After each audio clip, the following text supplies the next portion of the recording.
Let's talk about how self-driving cars work. At the heart of every self-driving car is a powerful computer system. Think of it as a car's brain. This brain processes an incredible amount of data every second, making decisions in real time. But where does all this data come from? It all comes from its own sense organs. Just like you have your eyes and ears, self-driving cars also have their eyes and ears, the sensors and the cameras.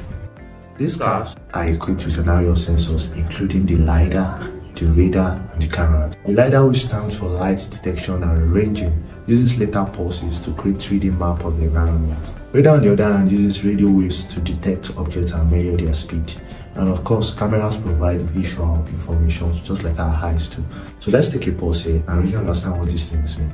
The LiDAR, of course, like I said, detects light. It uses a laser light pulses to check out the environment and detect light and things around. And the radar majorly at times can be on top of a self-driving car. It detects objects and also measures their speed.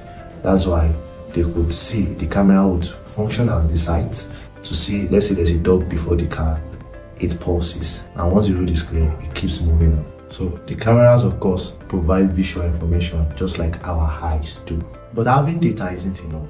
The car needs to understand what it is seeing and hearing. This is where machine learning comes into play. By training on millions of miles of driving data, the car's brain learns to recognize objects, predict their movements, and make decisions. It's like teaching a toddler to recognize a dog. The more examples they see, the better they get at it. Next, let's talk about maps, but not just any map.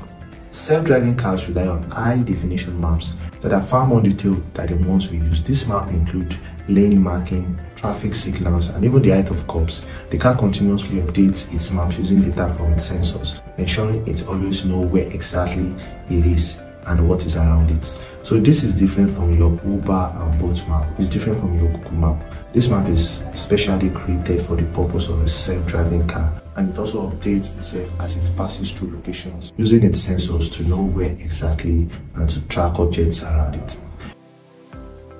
While these vehicles promise to revolutionize our road, recent incidents have raised serious questions about their safety and effectiveness. Let's start with the tragic incident that occurred in March 2020, when an Uber self-driving car struck and killed a pedestrian named Ellen Ellsberg in Arizona. This incident marked a significant setback for Uber and the autonomous vehicle industry as a whole.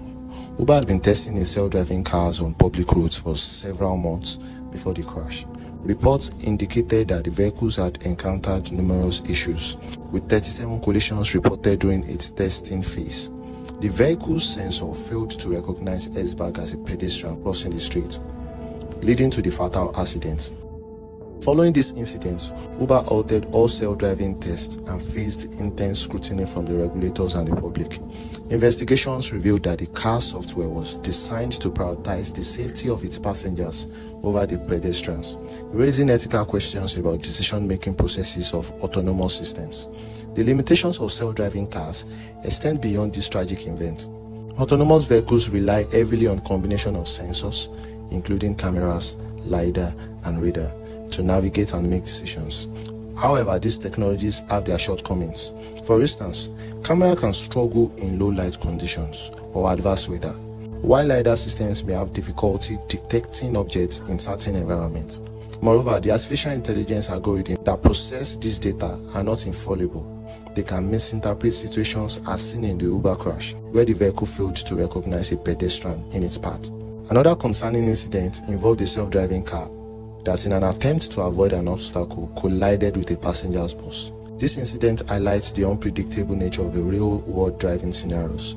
The vehicle's decision-making system miscalculated the situation, leading to a crash that could have been avoided with a human driver's instinct and judgment. Such incidents demonstrate that while self-driving technology is advancing, it is not yet capable of handling complexities of urban driving environments consistently.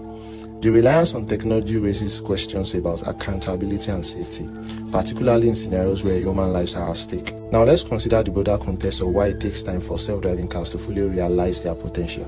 Humans learn to navigate roads, traffic signals, pedestrians, and unpredictable situations from a young age. This learning process involves years of experience and observation, and practice, of course. We develop an innate understanding of social cues, road rules, and nuances of human behavior that form our driving decisions. In contrast, self-driving cars rely on algorithms, vast amounts of data to learn how to navigate.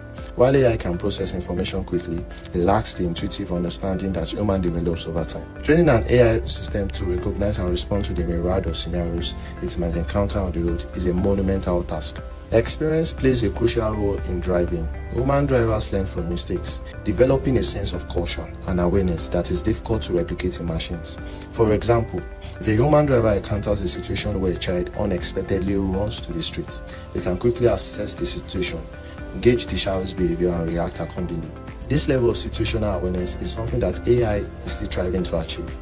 As we consider the future of self-driving cars, it is essential to recognize that while technology is advancing, it will take time for these vehicles to understand and navigate the complexities of our world as effectively as humans do.